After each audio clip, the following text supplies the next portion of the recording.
Hello everyone, welcome to my channel.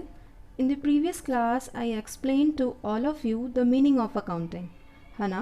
So students, ऐसा है कि मैं आपसे हर एक क्लास में, इससे प्रीवियस क्लास में जो मैंने आपको पढ़ाया उससे रिलेटेड मैं आपसे क्वेश्चन पूछा करूँगी.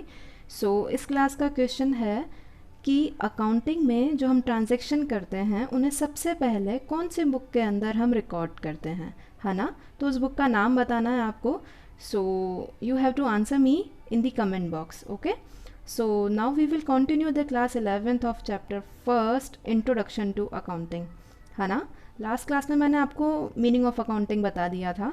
इस क्लास में हम बात करने जा रहे हैं प्रोसेस ऑफ अकाउंटिंग की, है ना? इसके बच्चों 7 पॉइंट्स हैं. हम 7 पॉइंट्स के बारे में अभी अंडरस्टैंड करेंगे. ठीक है, तो 7 पॉइंट्स हैं इसमें. और बेसिकली प्रोसेस की बात कर लें हम, या फिर हम एट्रीब्यूट्स की बात कर लें, या फिर कैरेक्टरिस्टिक की बात कर लें, बात एक ही होती है ना? और सबसे ख़ास बात यह है कि इसमें हम 7 पॉइंट्स आगे हम अंडरस्टैंड करेंगे. हम 7 पॉइंट्स इसमें आगे पढ़ेंगे. तो ये 7 पॉइंट्स वही पॉइंट हैं जो हम आगे हमारे मीनिंग ऑफ अकाउंटिंग में पढ़ चुके हैं, है ना? तो आपको सिर्फ ये 7 पॉइंट्स लर्न करने हैं. आपको जो डेफिनेशन है अकाउंटिंग की वो ऑटोमेटिकली लर्न हो जाएगी. और ये जो डेफिनेशन है अकाउंटिंग की वो कई बार बच्चों एग्ज़ाम में 1 और 2 मार्क्स की आ जाती है. सो आपको जस्ट ये 7 पॉइंट्स या फिर प्रोसेस या फिर एट्रीब्यूट्स आपको लर्न करने हैं. आपको डेफिनेशन ऑटोमेटिकली लर्न हो जाएगी, है ना? सो हम बात करते हैं यहाँ पे फर्स्ट पॉइंट की, identification of financial transactions and events. Identification, तो बच्चों यहाँ पे आइडेंटिफाई करना होता है. क्या आइडेंटिफाई करेंगे आप? ट्रांजैक्शन कि हमारे बिजनेस से रिलेटेड है या नहीं है. सपोज़ कीजिए मैंने एक बिज़नेस स्टार्ट किया है ना? बिज़नेस स्टार्ट किया है मैंने, तो मेरे यहाँ पे ट्रांजैक्शन होंगे, ऑब्वियसली होंगे. बिज़नेस स्टार्ट किया तो ट्रांजैक्शन होंगे ना? तो अब जो ट्रांजैक्शंस हो रहे हैं, सपोज़ कीजिए 2 ट्रांजैक्शन हो रहे हैं मेरे यहाँ पे, है ना? एक में तो मैंने रेंट पेड किया है और एक में मैं इलेक्ट्रिसिटी बिल का पेमेंट कर रही हूँ. और इलेक्ट्रिसिटी बिल मेरी शॉप का नहीं है, मेरे हाउस का है ना? तो यहाँ पे 2 ट्रांजैक्शन हो रहे हैं. एक में मैं रेंट पेड कर रही हूँ, एक में मैं इलेक्ट्रिसिटी बिल का पेमेंट कर रही हूँ. रेंट पेड जो हो रहा है वो बिज़नेस की शॉप का हो रहा है ना? तो ये जो रेंट पेड हो रहा है ये क्या है? मेरे बिज़नेस से रिलेटेड ट्रांजैक्शन हुआ. ये तो मेरे हाउस से रिलेटेड हो गया ना. बिज़नेस से रिलेटेड कौन सा हुआ? रेंट. ये मेरे हाउस से रिलेटेड हो गया. बिज़नेस से रिलेटेड कौन सा हुआ? रेंट. तो यहाँ पे जो फाइनेंशियल ट्रांजैक्शन है, जो बिज़नेस से रिलेटेड ट्रांजैक्शन होगा, जो हमें आइडेंटिफाई करना है, वो क्या है? हमारा रेंट. रेंट जो पेड कर रहे हैं वो हमारा ट्रांजैक्शन कौन सा है? फाइनेंशियल ट्रांजैक्शन है बिज़नेस से रिलेटेड. तो हमने यहाँ पे आइडेंटिफाई कर लिया, है ना? आइडेंटिफाई कर लिया हमने कि बिज़नेस से रिलेटेड कौन सा ट्रांजैक्शन है और कौन सा नहीं है. उसके बाद सेकंड पॉइंट आता है यहाँ पे बच्चों, मेजरिंग, है ना? मेजर करना, मेजरिंग द आइडेंटिफाइड ट्रांजैक्शन. सबसे पहले हमने क्या करा? यहाँ पे आइडेंटिफाई करा, है ना, कि हमारे ट्रांजैक्शन बिजनेस से रिलेटेड कौन सा है. उसके बाद हमें क्या करना है? मेजर करना है कि जो हमारा ट्रांजैक्शन हुआ है, सपोज़ कीजिए यहाँ पे जो रेंट पेड था वो हमारा बिजनेस से रिलेटेड है ना? तो यहाँ पे मान लीजिए मैंने रेंट पेड करा है 10,000 का, है ना? रेंट पेड यहाँ पे मैंने 10,000 का किया है. तो यहाँ पे एक अमाउंट मेजर हो गया कि हाँ इतने अमाउंट का मैंने क्या करा है? यहाँ पे ट्रांजैक्शन किया है. तो हमने क्या करा? पहले ट्रांजैक्शन देख लिया, बिजनेस से रिलेटेड है. उसके बाद उसे मेजर कर लिया in the term of money. कितने मनी का रेंट पेड करा? 10,000 का. ठीक है, तो हमारे 2 प्रोसेस हो चुके हैं अभी अकाउंटिंग के. उसके बाद थर्ड प्रोसेस आता है रिकॉर्डिंग. हमने ट्रांजैक्शन आइडेंटिफाई कर लिया, अमाउंट पता कर लिया कितना मनी था. उसके बाद हमें क्या करना है? रिकॉर्ड करना होता है ना? उसके बाद हमें क्या करना होता है? रिकॉर्ड करना होता है इन दी बुक्स. सबसे पहले जो हम बुक मेंटेन करते हैं वो होती है जर्नल, है ना? इस बुक को हम क्या बोलेंगे? जर्नल. हमें सबसे पहले जर्नल के अंदर उस ट्रांजैक्शंस को, जितने भी ट्रांजैक्शन हुए सबको जर्नल के अंदर रिकॉर्ड करना होता है.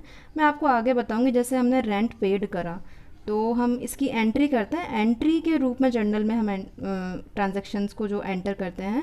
सो एंट्री होती है rent account debit to cash account.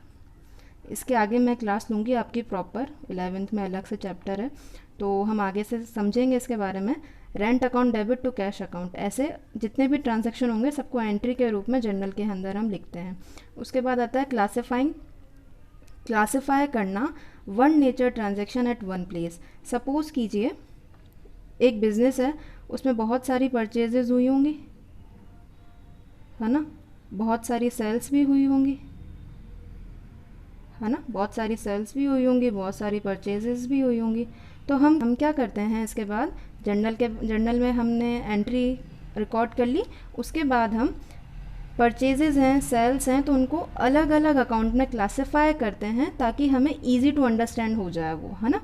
जैसे परचेजेस हैं, हाँ इतने साल हमारी इतनी टोटल परचेजेस हुई हैं, वो सारी हम क्लासिफाई करेंगे और सारी हमें एक जगह मिल जाएंगी, है ना। One nature transaction at one place, जितनी भी सेल्स हैं हमारी पूरे साल की वो हमें एक जगह मिल जाएंगी। तो ये होता है क्लासिफाई करना। इसे हम क्लासिफाई कौन सी बुक में करते हैं, लेजर में। हम एक बुक मेंटेन करते हैं लेजर, उसके अंदर हम ये अलग अलग ट्रांजैक्शन जो होते हैं अलग अलग नेचर के, उनको वन प्लेस में हम लिखते हैं वहाँ पे, उनको वन प्लेस में हम क्या करते हैं, लिखते हैं वहाँ पे। उसके बाद हमारा नेक्स्ट पॉइंट जो आता है वो है समराइजिंग, है ना। हमारा फिफ्थ पॉइंट है summarising, presentation of classified transaction in useful manner. हमने सबसे पहले क्या करा, रिकॉर्ड करा जर्नल बुक में, उसके बाद क्लासिफाई करा लेजर बुक में, उसके बाद समराइज़ करते हैं। हमारी जो क्लासिफाइड ट्रांजैक्शन है उनको ऐसे प्रेजेंट करना कि वो इजी टू अंडरस्टैंड हो जाए। उसके लिए हम 3 यहाँ पे अकाउंट बनाते हैं। जो फर्स्ट होता है ट्रेडिंग अकाउंट, सेकंड होता है P&L अकाउंट और थर्ड होता है बैलेंस शीट, है ना। इनकी भी आगे मैं आपको इनकी पूरी क्लास लेके आपको एक्सप्लेन करूँगी, क्योंकि ये भी 11th में अलग अलग चैप्टर्स हैं। तो इन 3 अकाउंट्स के रूप में हम क्या करते हैं, समराइज़ करते हैं हमारे क्लासिफाइड ट्रांजैक्शन को, जिससे क्या होता है हमें एक सिग्निफिकेंट मैनर में पता चल जाता है कि हमारी जो बैलेंस शीट हुई है या फिर P&L अकाउंट है, जिससे हमारे पूरे ईयर का प्रॉफिट क्या रहा है और लॉस क्या रहा है ना। उसके बाद 6 पॉइंट आता है एनालिसिस एंड इंटरप्रिटेशन। इसमें क्या होता है, हमारे प्रॉफिट हो रहा है या लॉस हो रहा है, हमें उसकी इन्फॉर्मेशन मिल जाती है।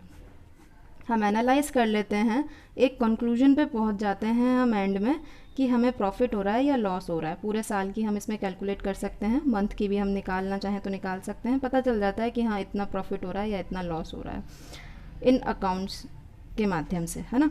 उसके बाद हम बात करते हैं 7th point, communicating to users. Company will communicate with users its result, it will be profit और लॉस। सपोज़ कीजिए अभी मैं एग्जांपल लेती हूँ, एक कभी वोडाफोन आइडिया का रिज़ल्ट आया था, है ना। तो उस रिज़ल्ट में उन्हें 25,400 करोड़ के आसपास लॉस हुआ है।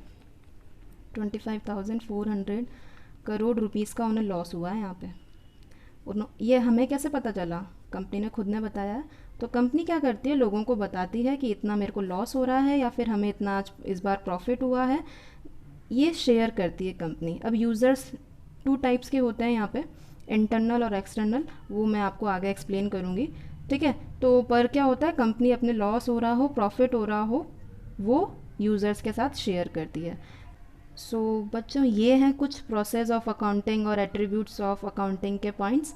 सो आई होप आप सबको समझ में आ गए होंगे। Thank you, bye bye.